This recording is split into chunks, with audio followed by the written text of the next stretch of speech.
Hello everyone, मेरा नाम है सुशील और आप देख रहे हैं फिजिक्स अड्डा। ओके बच्चों, आज हम बात करेंगे मशीन्स के अगले लेक्चर की बात, जैसे मैंने बात की थी, मशीन बताया था मैंने, ठीक है। तो आज हम बात करेंगे मशीन का अगर मैकेनिकल एडवांटेज, वेलोसिटी रेशियो। अगर देखो mechanical advantage case 1, mechanical advantage अगर 1 से बड़ा है या वेलोसिटी रेशियो 1 से बड़ा है तो ये क्या बनेगा?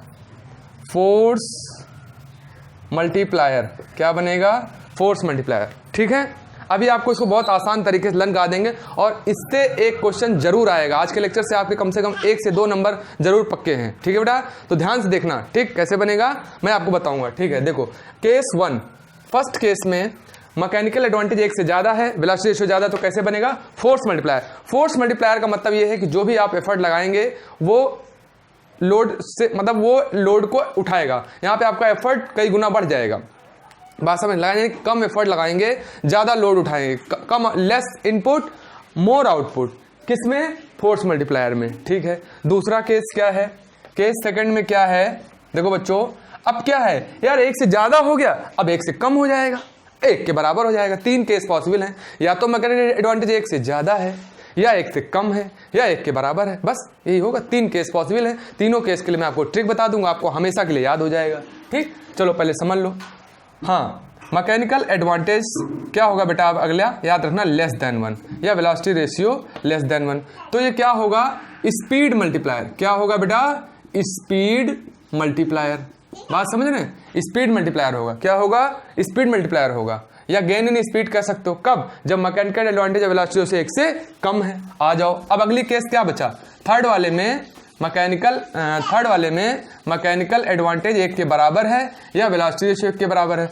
तो यहाँ पे ना तो ये फोर्स को मल्टीप्लाई करेगा, ना तो स्पीड को मल्टीप्लाई करेगा, ये केवल क्या करेगा? Change the direction. Change the direction. क्या करेगा ये? Change the direction. अब इसके लिए हम आपको ट्रिक बताते हैं। देखो बेटा, ट्रिक क्या है, आप याद रख लो, फिसड्डी। बहुत सारे बच्चे अपने बचपन में लर्न किए होंगे, फिसड्डी है, ये फिसड्डी, वो फिसड्डी, ये फिसड्डी, फिसड्डी। तो आप याद रखो फिसड्डी। फिसड्डी मतलब ये हो गया फिसड्डी। कोई बच्चा है फिसड्डी, तो सीरियल से force multiplier, F for force multiplier, S for speed multiplier और डी फॉर डायरेक्शन, यानी चेंज इन डायरेक्शन। तो फिसड्डी याद रखोगे, आपको ये पूरा लर्न हो जाएगा। एग्जाम में जैसे आया दिमाग में फिसड्डी, अगर mechanical advantage less than 1, greater than 1, equal to 1 से रिलेटेड क्वेश्चन है, दिमाग में फिसड्डी, यानी फिसड्डी लिख दिया। पहले में क्या होगा? ग्रेटर देन 1, ये किसके लिए? लेस देन 1, और ये इक्वल के लिए। Greater than 1, less than, equal, तीनों के लिए फिसड्डी। F for force multiplier, S for speed multiplier और D for direction, change in direction. ठीक है बच्चों, समझ में आ गया होगा, बिल्कुल क्लियर है, ठीक। कब स्पीड मल्टीप्लायर होगा, कब फोर्स मल्टीप्लायर होगा, कब डायरेक्शन को चेंज करेगा, इससे आसान तरीका और कोई नहीं है। आई होप समझ में आ गया हो। चलिए अगला टॉपिक देखते हैं, ठीक है बेटा। देखो अगला टॉपिक हमारा है वर्क इनपुट। वर्क इनपुट क्या है कि मान लो कोई मशीन है, तो आप उस पर एफर्ट लगाओगे तो जाकर के वो लोड पर उसका इफेक्ट नजर आएगा। तो वर्क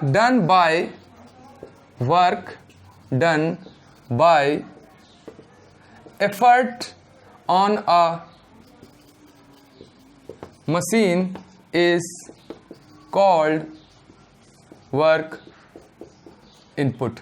मतलब आप एफर्ट लगाएंगे तो उस एफर्ट से मशीन पे कितना काम होगा वो क्या हो जाएगा? इनपुट। मतलब इनपुट जो डाल रहे हैं आप, जो लगा रहे हैं वो, है ना। तो बोलता ना इसमें मेन क्या है? एफर्ट।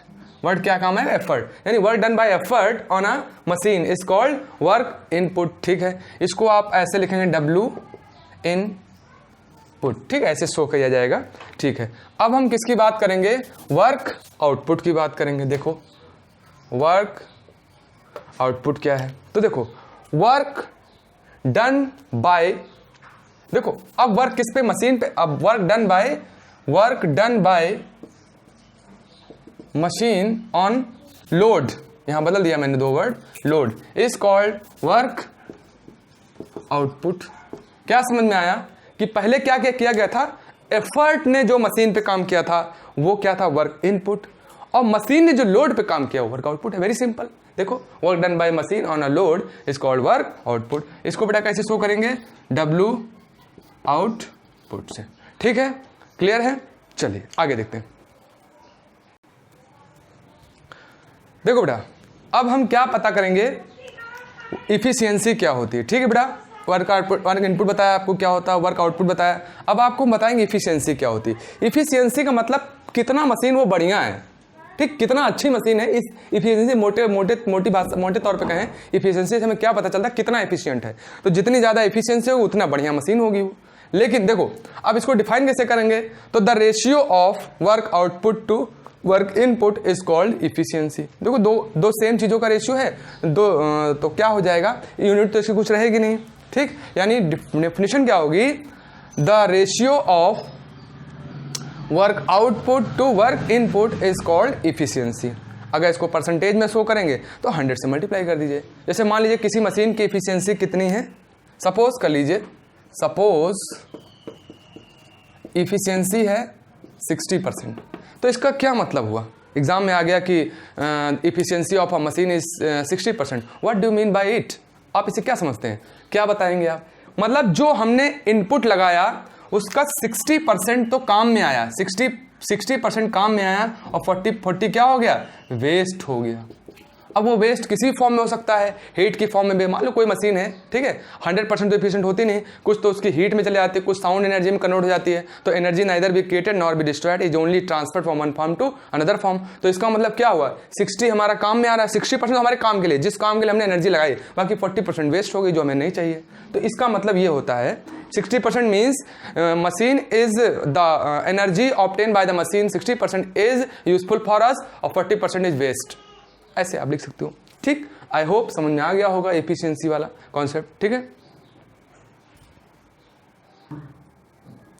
ओके बच्चों, देखो अब हमारी इसी एफिशिएंसी पे, एफिशिएंसी के लिए हमने आपको क्या बताया था, work output upon work input. इसी एफिशिएंसी पे दो तरह की मशीन हम बनाते हैं। एक बनाते हैं हम आइडियल मशीन। एक मशीन क्या होती है, आइडियल मशीन।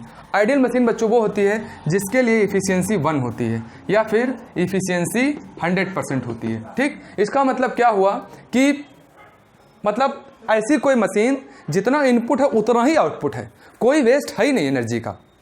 ऐसा बहुत रेयर पॉसिबल होता है कि कोई ऐसी मशीन हो जिसमें हम जितना इनपुट डालें उतना ही आउटपुट आ जाए, माना बिना कोई आवाज़, बिना कोई फ्रिक्शन। तो ऐसा इम्पॉसिबल है, ठीक है। क्या है कि मशीन के लिए आपके पास, मतलब आइडियल मशीन की एक डिफिनेशन है, आइडियल है। आइडियल का मतलब the machine whose efficiency is 100% is known as ideal machine. For ideal machine efficiency is 100%। Clear है, ओके।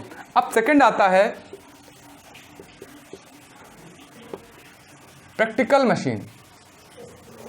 प्रैक्टिकल मशीन क्या होती है, ठीक है, या ऐसा कह सकते हैं एक्चुअल मशीन, ठीक है। एक्चुअल मशीन क्या होती है, ठीक है। देखो एक्चुअल मशीन क्या होती है, इसको एक्चुअल मशीन कहना ज़्यादा सही रहेगा। एक्चुअल मशीन क्या होती है, एक्चुअल मशीन वो होती है जिसकी इफिशियंसी लेस देन 1 होती है, यानी कभी भी जितना लगा रहे उतना बाहर नहीं आता, ठीक। Input is not equal to output, is not equal to input. Clear है, क्या है, ओके। तो क्या है कि एक्चुअल मशीन, ठीक है, एक्चुअल मशीन में क्या है, इफिशियंसी इज लेस देन 1 या इफिशियंसी इज नॉट 100%, ठीक है। सिंपल सी बात है, इफिशियंसी 100% नहीं है। तो इसका मतलब क्या है, मान लीजिए इफिशियंसी 100% नहीं है, जितनी लगाई उसमें कुछ वेस्ट हो गई, तो this type of machine is called actual machine, ठीक है बेटा। आई होप समझ में आ गया होगा। मिलते हैं आपको, देखिए पूरा चैप्टर आपको प्लेलिस्ट में मिल जाएगा, आप प्लेलिस्ट को विजिट करिए, आपको पूरा चैप्टर मिल जाएगा, ठीक। इवन किसी भी चैप्टर का प्लेलिस्ट, मैंने हर चैप्टर का प्लेलिस्ट बनाया हुआ है, आप जाइए उसमें देखिए, आपको बहुत अच्छे से समझाया गया है। ओके बेटा, थैंक यू। अगर समझ में आ रहा है तो प्लीज़ एक लाइक कर दें। ओके, थैंक यू बेटा।